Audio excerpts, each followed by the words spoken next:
Annyeonghaseyo, hi everyone, this is Ariel, one half of Soju for Two, and this is another drama review. Check out my other two drama reviews today as well as a couple other videos I'm posting.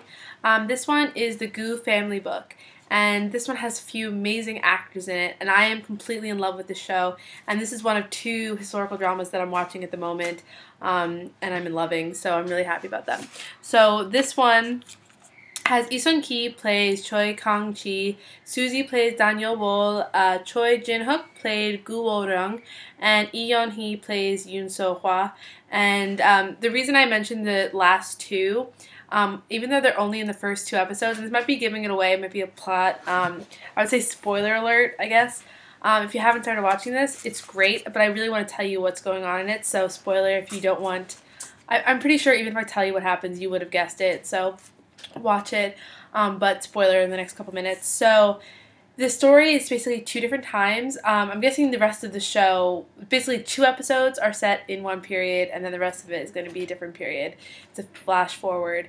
And the main actor is Lee Sun-ki, which is, I mean, obviously great. I love him. He was in a ton of things we've loved, including Shining Inheritance. He was in Kingdom Hearts recently. He was the host for Strong Heart. So we definitely love him. And Suzy is his opposite. And the thing about the two of them is I really like them. But this show was so good in the first two episodes. And in the first two episodes, the main male lead was Choi Jin-hook, who was also in recently in Panda and Hedgehog. He was in I Need Romance. I am in love with him. Like from the moment he was on the show, I was just like addicted. And for some reason, even though I knew that Lee Sun-ki was coming, I was like, I just want him to be in this forever. So yeah, spoiler, he's not in it forever so far.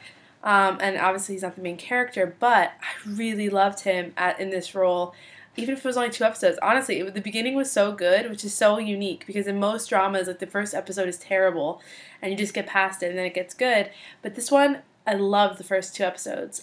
So just a little bit about the show. It's basically a Gumyo story, and this one's male Gumyo. So in both male leads that I mentioned, they're both Gumyos, and then the women obviously weren't. It's a sort of a love story about overcoming, I guess, the differences between mortality and immortality.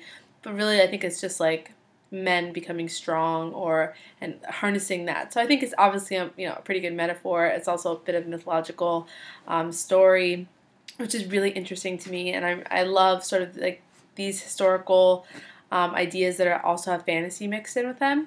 So very fascinating for me.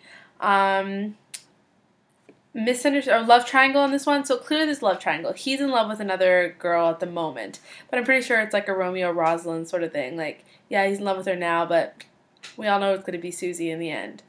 Misunderstanding. Okay, I'm pretty sure this is like a historical, and usually in historicals there's not so many misunderstandings.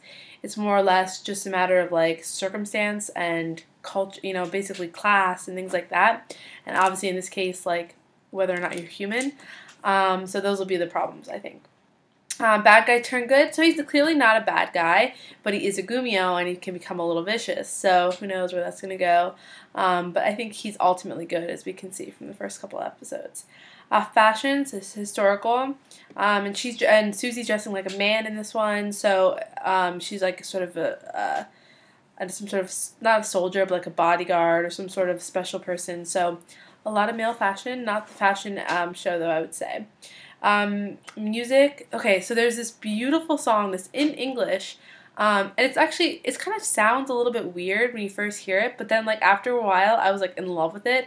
In the first two episodes, every time they played it, something romantic happened, so I fell in love with it. And then Piggyback Ride. So no Piggyback Ride, we've had a few like grabs. In this first love story vignette, there was a really passionate kiss, which I was like, yes. But it happened too early. Like, it happened so early that I knew that it wasn't going to end well. Yeah, so this show, I'm saying I love it right now. I'm pretty sure I'm going to continue to love it. Because obviously, like, Lee Sun-ki is, like, really good. I'm sorry, Lee Sun-ki is really good at, like, acting like a terrible person. Like we saw in Shining Inheritance, he's really good at being like the bad guy or being like a bit of a jerk, but then really turning around.